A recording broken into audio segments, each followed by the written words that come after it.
Welcome two movie spoiler. तो आज हम देख रहे हैं अर्तुगरुल सीरीज की एपिसोड 24, जिसका स्टार्ट कुछ यूं होता है कि महल के जिंदान में अर्तुगरुल को पानी के अंदर गोते दिए जा रहे होते हैं और उसे मारा पीटा जा रहा होता है ताकि वो शहाबुद्दीन का पता बता दे। और दूसरी तरफ सलीबी किले के अंदर तुर्गुत पर जुल्म किया जा रहा होता है और उसे एक खास किस्म की दवाई पिलाकर उसकी याददाश्त खत्म की जा रही होती है। उसके बाद अस्मा को दिखाया जाता है जिसे अर्तुगरुल का सिपाही उस कालीनों वाली दुकान के तहखाने में ले आए होते हैं और अब वो वहाँ शहाबुद्दीन के सामने मौजूद होती है। फिर वहाँ पर ज़ारो के तार रोते हुए कह रही होती है कि मैंने कोई साजिश नहीं की और ना ही मैंने आपको फंसाने की कोशिश की है। मैं बिल्कुल बेगुनाह हूँ, आप मेरी गद्दारी का सोच भी नहीं सकते।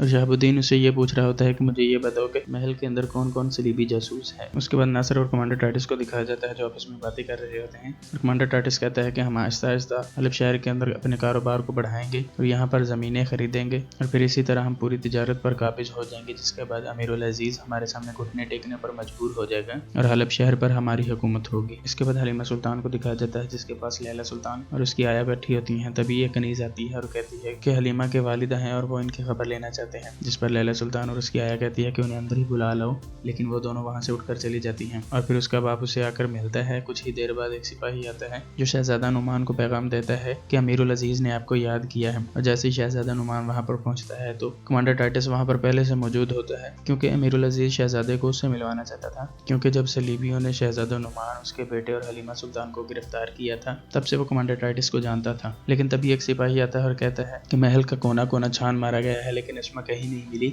जिसके बाद हम इस नतीजे पर पहुंचे हैं कि उसे महल से अगवा कर लिया गया है। उसके बाद सराय में कई कबीले को दिखाया जाता है जहाँ गुंदोगदू और पुरतुगलू भी बाकी सिपाहियों के साथ पहुंच जाते हैं। तो सुलेमान शाह कहता है कि हम हलब जाएंगे और गुंदोगदू से कहता है कि वो पहाड़ों में कबीले वालों के रहने का इंतजाम करे और उनसे कह दे कि साथ ही जंग की तैयारी भी शुरू कर दें। उसके बाद नासिर और कमांडर टाइटस को दिखाया जाता है जो दोनों एक कमरे में बैठे होते हैं और बातें कर रहे होते हैं। तो कमांडर टाइटस उसे कहता है कि क्या कोई ऐसा वाकया हुआ है जिसका अस्मा के अगवा से ताल्लुक हो। तो नासिर अपने जहन पर जोर डालता है जिससे उसे याद आ जाता है कि उसने कुछ लोगों को देखा था जो महल से पुराने कालीन लेकर जा रहे थे। तो उसी वक्त वो अमीरुल अजीज और लैला सुल्तान की आया को बुलवा लेता है और उससे पूछता है कि क्या आपने खैरात करने के लिए कुछ पुराने कालीन निकाले थे, क्योंकि अर्तुगरुल के सिपाहियों ने उसी का नाम लिया था और कहा था कि उसने ये कालीन दिए हैं और कहा है कि गरीबों में तकसीम कर दो। तो नासिर के पूछने पर वो बताती है कि हम खैरात तो करते रहते हैं लेकिन हाल ही में ऐसी कोई खैरात नहीं हुई और ना ही किसी को कालीन दिए हैं। जिस पर नासिर को यकीन हो जाता है कि वही लोग हैं जो कालीन लेकर जा रहे थे और उन्होंने ही अस्मा को अगवा किया है। उसके बाद अर्तुगरुल के सिपाही उस लड़की अस्मा को एक बड़ी सी टोकरी में डालकर उसके ऊपर कपड़ा डालते हैं और उसके ऊपर कुछ फल रख देते हैं और उनके साथ शहाबुद्दीन भी एक बड़ी सी चादर ओढ़कर हो लेता है। अब वो हलब से बाहर निकलने की तैयारी कर रहे होते हैं तो रास्ते में उन्हें कुछ सिपाही मिल जाते हैं जो उस टोकरी की तलाशी लेने पर मुजर होते हैं। तो इनकी उन सिपाहियों के साथ एक झड़प हो जाती है जिस दौरान वो शख्स जिसकी कालीनों वाली दुकान थी अफसन पाशा का दोस्त, वो शहीद हो जाता है। और फिर अर्तुगरुल के सिपाही और शहाबुद्दीन उन सिपाहियों को मारने के बाद वहां से चले जाते हैं। इधर महल के अंदर उसी अफसन पाशा के दोस्त का एक साथी जो कि एक सिपाही के तौर पर महल में रह रहा होता है, सिपाहियों की तब्दीली के वक्त अर्तुगरुल को वहां से आजाद करवा लेता है। इधर लैला सुल्तान की आया जब उसके कमरे में वापस आती है तो देखती है कि लैला सुल्तान वहां पर मौजूद नहीं, जिस पर वो हलीमा सुल्तान से पूछती है कि लैला कहाँ पर गई। तो हलीमा बताती है कि वो काफी देर से नहीं आई, जिसके बाद वो परेशान हो जाती है कि वो अमीरुल अजीज को क्या जवाब देगी। इधर अर्तुगरुल जिसने एक सिपाही को मारकर उसके कपड़े पहन लिए होते हैं और अपनी मदद करने वाले सिपाही से नासिर का कमरा भी पूछ लिया होता है, तो वो जिंदान से सीधा नासिर के कमरे में पहुंच जाता है। और जैसे ही नासिर कमरे में दाखिल होता है तो तलवार उसकी गर्दन पर रख लेता है। तो नासिर उसे कहता है कि अगर तुमने मुझे नुकसान पहुंचाया तो हलीमा सुल्तान और उसका बाप दोनों मारे जाएंगे,